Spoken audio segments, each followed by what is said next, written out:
ಎಲ್ಲ ಸ್ವೀಟ್ ಮಾಡೋದಕ್ಕಿಂತ ಬೂಂದಿ ಲಾಡು ಮಾಡೋದು ತುಂಬ ಸುಲಭ ಅಂದರೆ ನೀವು ನಂಬ್ತೀರಾ? ಹೌದು. ಇವತ್ತಿನ ವಿಡಿಯೋ ನೋಡಿದ ಮೇಲೆ ನಿಮಗೆ ಅನಿಸುತ್ತೆ ಇಷ್ಟೇ ನಾ ಲಾಡು ಮಾಡೋದು ಅಂತ. ಹಾಗಾಗಿ ಕೆಲವು ಟಿಪ್ಸು ಟ್ರಿಕ್ಸನ್ನು ತೋರಿಸ್ತೀನಿ. ಅದನ್ನು ಫಾಲೋ ಮಾಡಿದರೆ ಯಾರು ಬೇಕಾದರೂ ಚಿಟಿಕೆ ಹೊಡೆದಷ್ಟು ಮನೆಯಲ್ಲೇ ಬೂಂದಿ ಲಾಡು ಮಾಡಬಹುದು. ಅದು ನಿಮಗೆ ಇಷ್ಟ ಬಂದ ಹಾಗೆ. ನಾನು ಆಶಾ, ನಿಮಗೆಲ್ಲರಿಗೂ ಅಡುಗೆ ಸಾಧನಕ್ಕೆ ಸ್ವಾಗತ. ಈ ಬೂಂದಿ ಲಾಡು ಮಾಡೋದಕ್ಕೆ ಮೊದಲು ನಾನಿಲ್ಲಿ ಒಂದು ಪಾತ್ರೆಗೆ 2 ಕಪ್ಪಿನಷ್ಟು ಕಡಲೆ ಹಿಟ್ಟನ್ನು ಸೇರಿಸ್ಕೊಳ್ತಾ ಇದ್ದೀನಿ. ಇಷ್ಟು ಕಡಲೆ ಹಿಟ್ಟಿನಲ್ಲಿ ಸುಮಾರು ಮೀಡಿಯಮ್ ಸೈಜ್ನಲ್ಲಿ 13ರಿಂದ 15 ಲಡ್ಡು ಮಾಡ್ಬೋದು. ಇದಕ್ಕೆ ಒಂದು 2 ಚಿಟಿಕೆಯಷ್ಟು ಅರಿಶಿನ ಪುಡಿ ಸೇರಿಸ್ತಾ ಇದ್ದೀನಿ, ಒಳ್ಳೆ ಕಲರ್ ಬರಲಿ ಅಂತ. ಹಾಗೆಯೇ ಒಂದೇ ಒಂದು ಚಿಟಿಕೆಯಷ್ಟು ಉಪ್ಪನ್ನು ಸೇರಿಸ್ತಾ ಇದ್ದೀನಿ. ಈಗ ಇದಕ್ಕೆ ಎಷ್ಟು ನೀರು ಬೇಕೋ ಅಷ್ಟು ನೀರನ್ನು ಹಾಕ್ಕೊಂಡು ಇದನ್ನು ಒಂದು ಹದವಾಗಿ ಕಲಿಸ್ಕೋಬೇಕು. ಅದು ಏನು ಹದ ಅಂತ ನಾನು ಮುಂದೆ ಹೇಳ್ತಾ ಹೋಗ್ತೀನಿ. ಮೊದಲು ಸ್ವಲ್ಪ ನೀರನ್ನು ಸೇರಿಸಿ ಈ ರೀತಿ ಚೆನ್ನಾಗಿ ಕಲಿಸ್ಕೊಂಡು ಗಂಟುಗಳನ್ನೆಲ್ಲ ನಾವು ಕ್ಲಿಯರ್ ಮಾಡ್ಕೋಬೇಕಾಗುತ್ತೆ. ಒಂದು ಸಾರಿ ಗಂಟು ಕ್ಲಿಯರ್ ಆಗಿದೆ ಅಂದಾಗ ಹದಕ್ಕೆ ತಕ್ಕಂತೆ ಸ್ವಲ್ಪನೇ ನೀರನ್ನ ಸೇರಿಸ್ಕೊಂಡು ಇದನ್ನು ಈ ರೀತಿ ಕಲಿಸ್ಕೋಬೇಕು. ಯಾವ ರೀತಿ ಅಂದರೆ ಸ್ಪೂನಿನಲ್ಲಿ ಹಿಟ್ಟನ್ನು ಮೇಲಿಂದ ಬಿಟ್ಟರೆ ಅದು ಕಂಟಿನ್ಯೂಸ್ ಆಗಿ ಒಂದು ದಾರದ ಥರ ಬೀಳಬೇಕು. ಈ ರೀತಿ ನೋಡಿದರೆ ಆ ಸ್ಪೂನಿನಲ್ಲಿ ಹಿಟ್ಟನ್ನು ಬಿಟ್ಟಾಗೆ ಕೆಳಗಡೆ ಒಂದು ದಾರದ ಥರ ಬರ್ತಾ ಇದೆ. ಇದು ಕರೆಕ್ಟಾಗಿರೋಂಥ ಹದ.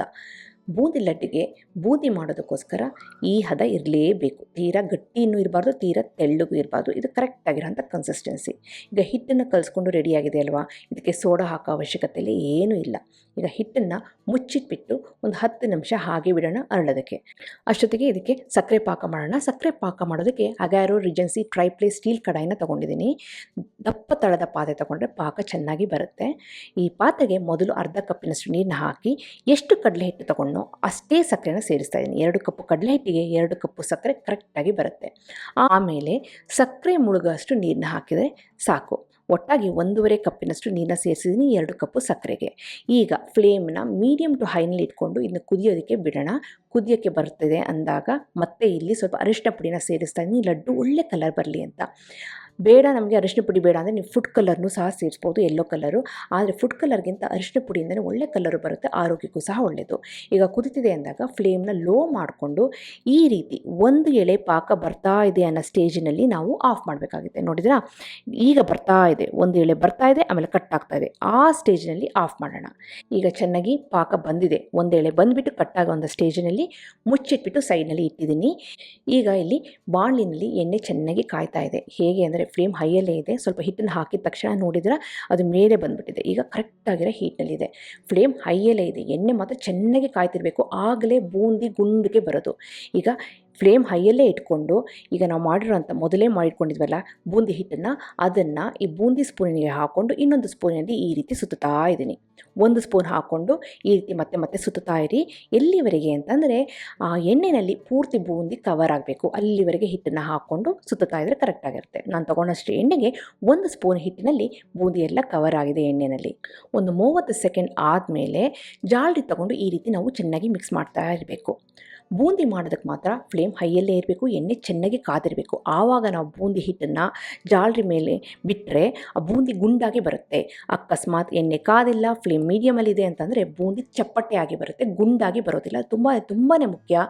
ಬೂಂದಿ ಮಾಡಬೇಕಾದ್ರೆ ಫ್ಲೇಮ್ ಹೈಯಲ್ಲಿರಬೇಕು, ಎಣ್ಣೆ ಚೆನ್ನಾಗಿ ಕಾದಿರಬೇಕು. ಈ ಲಡ್ಡುಗೆ ಬೂಂದಿ ಯಾವ ರೀತಿ ಬರಬೇಕು ಅಂತಂದರೆ ಕೈನಲ್ಲಿ ಹಿಟ್ಕೊಂಡು ಪ್ರೆಸ್ ಮಾಡಿದಾಗ ಕರುಮ್ ಅನ್ನಬಾರ್ದು, ಈ ರೀತಿ ಚಪ್ಪಟೆ ಆಗಬೇಕು. ಅಂದರೆ ಕರೆಕ್ಟಾಗಿ ಬೆಂದಿರಬೇಕು, ಕ್ರಿಸ್ಪಿ ಆಗಿರಬಾರ್ದು. ಈಗ ನೋಡಿದರೆ ಕರೆಕ್ಟಾಗಿ ಬೂಂದಿ ಬೆಂದಿದೆ. ಇದನ್ನು ಎಣ್ಣೆಯಿಂದ ತೆಗೆದುಬಿಟ್ಟು ನಾವು ಮೊದಲೇ ಪಾಕ ಮಾಡಿಟ್ಕೊಂಡ್ವಲ್ಲ, 1 ಎಳೆ ಬರ್ತಾ ಇದೆ, ಕಟ್ ಆಗ್ತಾ ಇದೆ ತಕ್ಷಣ ಆ ಪಾಕಕ್ಕೆ ನಾವು ಬೂಂದಿನ ಹಾಕ್ತಾ ಹೋಗೋದು. ಪ್ರತಿಯೊಂದು ಬ್ಯಾಚ್ ಬೂಂದಿ ಬೆಂದಾದ ಮೇಲೆ ಪಾಕಕ್ಕೆ ಹಾಕಿಬಿಟ್ಟು ಸ್ಪೂನಿನಲ್ಲಿ ಚೆನ್ನಾಗಿ ಮಿಕ್ಸ್ ಮಾಡಿಬಿಟ್ಟು ಮತ್ತೆ ಮುಚ್ಚಿಡಬೇಕು. ಬೂಂದಿನ ಬೇಯಿಸಬೇಕಾದ್ರೆ ನಾನು ಮೊದಲೇ ಹೇಳಿದೆ, ಬೂಂದಿ ಕರುಮ್ ಆಗಿರಬಾರ್ದು, ಆದರೆ ಬೆಂದಿರಬೇಕು, ಚಪ್ಪಟೆ ಆಗಬೇಕು. ಆ ಹಂತದಲ್ಲಿ ನಾವು ಎಣ್ಣೆಯಿಂದ ತೆಗಿಬೇಕು ಅಂತ. ಯಾಕೆ ಅಂದರೆ ಬೂಂದಿ ಆ ರೀತಿ ಬೆಂದಿದ್ರೆ ಮಾತ್ರ ಪಾಕನ ಚೆನ್ನಾಗಿ ಹೀರುತ್ತೆ. ಈಗ ನೀವು ನೋಡ್ತಿರ್ಬೋದು, ಪ್ರತಿಯೊಂದು ಬ್ಯಾಚ್ ಆದಮೇಲೂ ಸಹ ಬೂಂದಿನ ಪಾಕಕ್ಕೆ ಹಾಕ್ತಾ ಇದ್ದೀನಿ, ಚೆನ್ನಾಗಿ ಮಿಕ್ಸ್ ಮಾಡಿ ಮುಚ್ಚಿಡ್ತಾ ಇದ್ದೀನಿ. ಈಗ ಎಲ್ಲ ಹಿಟ್ಟನ್ನು ಬೂಂದಿ ಮಾಡಿ ರೆಡಿ ಆಯಿತು. ಆ ಬೂಂದಿನೂ ಸಹ ಪಾಕದಲ್ಲಿ ಹಾಕಿ ಚೆನ್ನಾಗಿ ಮಿಕ್ಸ್ ಮಾಡಿಬಿಟ್ಟು ಮುಚ್ಚಿಟ್ಟಿದ್ದೆ. ಇದಕ್ಕೆ ಲಾಸ್ಟಿಗೆ ತುಪ್ಪದಲ್ಲಿ ಗೋಡಂಬಿನ ಹಾಗೆಯೇ ವಾಟರ್ಮೆಲನ್ ಸೀಡ್ಸನ್ನು ಕರೆದುಬಿಟ್ಟು ಹಾಕಿದರೆ ಒಂದು ಫ್ಲೇವರ್ ಚೆನ್ನಾಗಿ ಬರುತ್ತೆ. ಇಲ್ಲಿ 1 ಟೇಬಲ್ ಸ್ಪೂನಷ್ಟು ತುಪ್ಪನ ಬಿಸಿ ಮಾಡ್ಕೊಂಡಿದ್ದೀನಿ. ಬಿಸಿಯಾಗಿರೋಂಥ ತುಪ್ಪಕ್ಕೆ ನಾನಿಲ್ಲಿ ಒಂದು 20ರಿಂದ 30 ಗೋಡಂಬಿನ ಹಾಕಿ ಲೋ ಫ್ಲೇಮಲ್ಲಿ ಹುರ್ಕೊಳ್ತಾ ಇದ್ದೀನಿ. ತುಪ್ಪದಲ್ಲಿ ಹುರಿದ್ರೆ ಟೇಸ್ಟ್ ಚೆನ್ನಾಗಿ ಬರುತ್ತೆ. ಅಕಸ್ಮಾತ್ ತುಪ್ಪದಲ್ಲಿ ಹುರಿಯೋಕ್ಕಾಗಲ್ಲ, ಟೈಮ್ ಇಲ್ಲ ಅಂದರೆ ನಾವು ಬೂಂದಿ ಕರೆದಿದ್ವಲ್ಲ ಅದೇ ಎಣ್ಣೆಯಲ್ಲಿ ನಾವು ಗೋಡಂಬಿನ ಕರ್ಕೊಂಡು ಬೂಂದಿಯೊಂದಿಗೆ ಸೇರಿಸ್ಬೋದು. ಜೊತೆಗೆ 1 ಟೇಬಲ್ ಸ್ಪೂನಷ್ಟು ವಾಟರ್ಮೆಲನ್ ಸೀಡ್ಸ್ನ ಹಾಕ್ಕೊಂಡು ಅದನ್ನು ಸಹ ಚೆನ್ನಾಗಿ ಕರೆದುಬಿಟ್ಟು ತುಪ್ಪದ ಸಮೇತ ಆ ಡ್ರೈ ಫ್ರೂಟ್ಸನ್ನು ನಾನು ಬೂಂದಿ ಮಾಡ್ಕೊಂಡಿದ್ನಲ್ಲ ಅದಕ್ಕೆ ಸೇರಿಸ್ಕೊಳ್ತಾ ಇದ್ದೀನಿ. ಈಗ ನೋಡಿ, ನಾನು ಮೊದಲೇ ಹೇಳಿದೆ ಪಾಕ ಒಂದು ಎಳೆ ಬಂದ್ಬಿಟ್ಟು ತಕ್ಷಣ ಕಟ್ಟಾಗ್ತಾ ಇದೆ ಅಂತ. ಆ ಹಂತದಲ್ಲಿ ಪಾಕ ಇದೆ. ಇವಾಗ ನಾವು ಉಂಡೆ ಕಟ್ಟೋಕ್ಕೆ ಹೋಯಿತು ಅಂತಂದರೆ ಉಂಡೆ ಕರೆಕ್ಟಾಗಿ ಬರೋದಿಲ್ಲ. ಈಗ ಏನು ಮಾಡಬೇಕು ಅಂದರೆ ಫ್ಲೇಮನ್ನು ಲೋನಲ್ಲಿ ಈ ರೀತಿ ಇಟ್ಕೊಂಡು ಇನ್ನು ಮತ್ತೆ ನಾನು ಚೆನ್ನಾಗಿ ಮಿಕ್ಸ್ ಮಾಡ್ತಾ ಇದ್ದೀನಿ. ಏನಕ್ಕೆ ಅಂದರೆ ಇದು ಒಂದು ಸ್ವಲ್ಪ ಗಟ್ಟಿಯಾಗಬೇಕು. ಈಗ ಚೆನ್ನಾಗಿ ಮಿಕ್ಸ್ ಮಾಡ್ತಾ ಇದ್ದರೆ ಏನಾಗುತ್ತೆ ಅಂದರೆ ಬೂಂದಿ ಚೆನ್ನಾಗಿ ಪಾಕನ ಹೀರುತ್ತೆ. ಬೂಂದಿ ಲಡ್ಡು ಕಟ್ಟಿದಾಗ ಲಡ್ಡು ಗುಂಡಾಗಿದ್ದು ಗಟ್ಟಿಯಾಗಿದ್ದರೂ ಸಹ ಲಡ್ಡು ತಿನ್ನಬೇಕಾದ್ರೆ ಬೂಂದಿ ಪಾಕನ ಹೀರ್ಕೊಂಡು ತುಂಬಾ ರುಚಿಯಾಗಿರುತ್ತೆ, ಬಾಯಿಗೆ ಸಾಫ್ಟಾಗಿ ಸಿಗುತ್ತೆ. ಎಲ್ಲಿವರೆಗೆ ಇನ್ನು ಕೈ ಆಡಿಸ್ತಾ ಇರಬೇಕು ಅಂದರೆ ಸೈಡಿನಲ್ಲಿ ಸ್ವಲ್ಪ ಬೆಳ್ಳಿಗೆ ಪಾಕ ಗಟ್ಟಿ ಆಗ್ತಾ ಹೋಗಬೇಕು. ನೋಡಿದರೆ ಆ ಸ್ಪೂನ್ನಲ್ಲಿ ಕೆರಿತಾ ಹೋದರೆ ಬೆಳ್ಳಿಗೆ ಬರುತ್ತೆ. ಅದು ನಿಮಗೆ ನೋಡ್ತಾ ನೋಡ್ತಾ ಗೊತ್ತಾಗುತ್ತೆ. ಆ ಹಂತದಲ್ಲಿ ಅಂದರೆ ಕರೆಕ್ಟಾಗಿ ಪಾಕ ಬಂದಿದೆ ಅಂತ. ಆ ಹಂತದಲ್ಲಿ ಸ್ಟವ್ನ ಆಫ್ ಮಾಡಿಬಿಟ್ಟು ಇದನ್ನು ಚೆನ್ನಾಗಿ ಆರೋದಕ್ಕೆ ಬಿಡೋಣ. ಪೂರ್ತಿ ಆರಬಾರ್ದು, ಸ್ವಲ್ಪ ಬೆಚ್ಚಗೆ ಇರಬೇಕು. ಅಲ್ಲಿವರೆಗೆ ನಾವು ಇದನ್ನ ಆರಕ್ಕೆ ಬಿಡಬೇಕು. ಈಗ ತಕ್ಷಣ ಬೂಂದಿ ಕಟ್ಬೋದು ಅಂದರೆ ಈ ಹಂತದಲ್ಲಿ ನಾವು ಕರೆಕ್ಟಾಗಿ ಕಟ್ಬೋದು.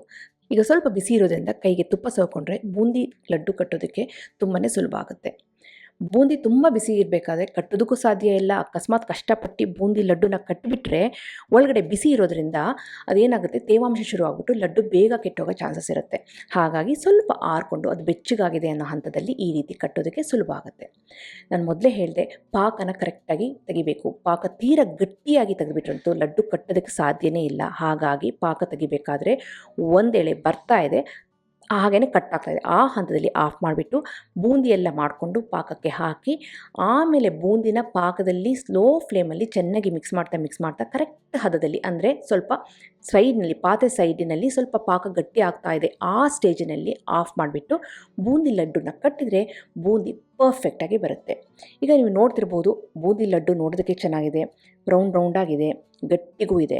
ಆದರೆ ಒಂದು ವಿಶೇಷ ಏನು ಅಂದರೆ ಪಾಕನ ಕರೆಕ್ಟಾಗಿ ಮಾಡಿಕೊಂಡ್ರೆ ಬೂಂದಿ ಲಡ್ಡು ಈ ರೀತಿ ಸಾಫ್ಟಾಗಿ ಬರುತ್ತೆ. ಇಲ್ಲ ಅಂದರೆ ಬೂಂದಿ ಲಡ್ಡು ತುಂಬ ಗಟ್ಟಿಯಾಗಿ ಬರುತ್ತೆ, ಒಂಥರ ಕೈಯಲ್ಲಿ ಮುರಿದ್ರೆ ಹುಡಿಯಾಗಿ ಬೂಂದಿ ಕೈಗೆ ಬರುತ್ತೆ. ಹಾಗಾಗಿ ಪಾಕನ ಕರೆಕ್ಟಾಗಿ ಮಾಡಿಕೊಂಡು ಬೂಂದಿನ ಹದವಾಗಿ ಬೇಯಿಸ್ಕೊಂಡು ಆಮೇಲೆ ಪಾಕದಲ್ಲಿ ಬೂಂದಿನ ಬೇಯಿಸ್ಕೊಂಡು ಈ ರೀತಿ ಲಡ್ಡು ಮಾಡಿದ್ರಂತೂ ಫ್ಲೇವರ್ಫುಲ್ ಆಗಿರುತ್ತೆ, ನೋಡೋದಕ್ಕೂ ಅದ್ಭುತವಾಗಿರುತ್ತೆ, ತಿನ್ನೋದಕ್ಕಂತೂ ಎಕ್ಸಲೆಂಟ್ ಆಗಿರುತ್ತೆ. ಬೂಂದಿ ಲಡ್ಡು ಎಲ್ಲ ಸ್ವೀಟ್ಗಿಂತಲೂ ಸುಲಭ. ಖಂಡಿತವಾಗ್ಲೂ ನಿಮ್ಮ ಮನೆಯಲ್ಲಿ ಮಾಡಿ ಹೇಗೆ ಬಂತು ಅಂತ ನನ್ನ ಕಮೆಂಟ್ ಸೆಕ್ಷನಲ್ಲಿ ದಯವಿಟ್ಟು ತಿಳಿಸಿ. ಗಣೇಶ ಚತುರ್ಥಿಗೆ ನಾನು ಆಗಲೇ ಕಡುಬು, ಸಿಹಿ ಕಡುಬು, ಖಾರ ಕಡುಬು ಮಾಡೋದು ಹೇಗೆ ಅಂತ ಅಡುಗೆ ಸಾಧನದಲ್ಲಿ ಅಪ್ಲೋಡ್ ಮಾಡಿದ್ದೀನಿ. ಅದರ ಲಿಂಕ್ನ ಡಿಸ್ಕ್ರಿಪ್ಷನ್ ಬಾಕ್ಸಲ್ಲಿ ಹಾಕಿದ್ದೀನಿ, ದಯವಿಟ್ಟು ಅದನ್ನು ಸಹ ನೋಡಿ. ಸಿಹಿ ಕಡುಬು, ಖಾರ ಕಡುಬೊಂದಿಗೆ ಬೂಂದಿ ಲಡ್ಡು ತುಂಬಾ ಸುಲಭ. ಇದನ್ನು ಸಹ ಗಣೇಶ ಚತುರ್ಥಿಗೆ ಮಾಡಿ ಹೇಗೆ ಬಂತಂತ ಕಮೆಂಟ್ ಸೆಕ್ಷನ್ ದಯವಿಟ್ಟು ತಿಳಿಸಿ. ಹಾಗೆ ನೀವಿನ್ನು ಅಡುಗೆ ಸಾಧನಕ್ಕೆ ಸಬ್ಸ್ಕ್ರೈಬ್ ಆಗಿಲ್ಲ ಅಂದರೆ ತಡ ಯಾಕೆ, ಈಗಲೇ ಸಬ್ಸ್ಕ್ರೈಬ್ ಆಗಿ ಪಕ್ಕದಲ್ಲಿರುವ ಬೆಲ್ ಬಟನ್ ಕೂಡ ಟಚ್ ಮಾಡಿ. ನಿಮಗೆ ವಿಡಿಯೋ ಇಷ್ಟ ಆಯಿತು ಅಂದರೆ ಫ್ರೆಂಡ್ಸ್ ಆ್ಯಂಡ್ ಫ್ಯಾಮಿಲಿ ಜೊತೆ ಶೇರ್ ಮಾಡಿ, ವಾಟ್ಸಪ್ಪಲ್ಲಿ ಶೇರ್ ಮಾಡಿ. ಮತ್ತೊಂದು ಇಂಟ್ರೆಸ್ಟಿಂಗ್ ರೆಸಿಪಿಯೊಂದಿಗೆ ಭೇಟಿ ಆಗ್ತೀನಿ. ಅಲ್ಲಿವರೆಗೆ thank you, bye bye, see you.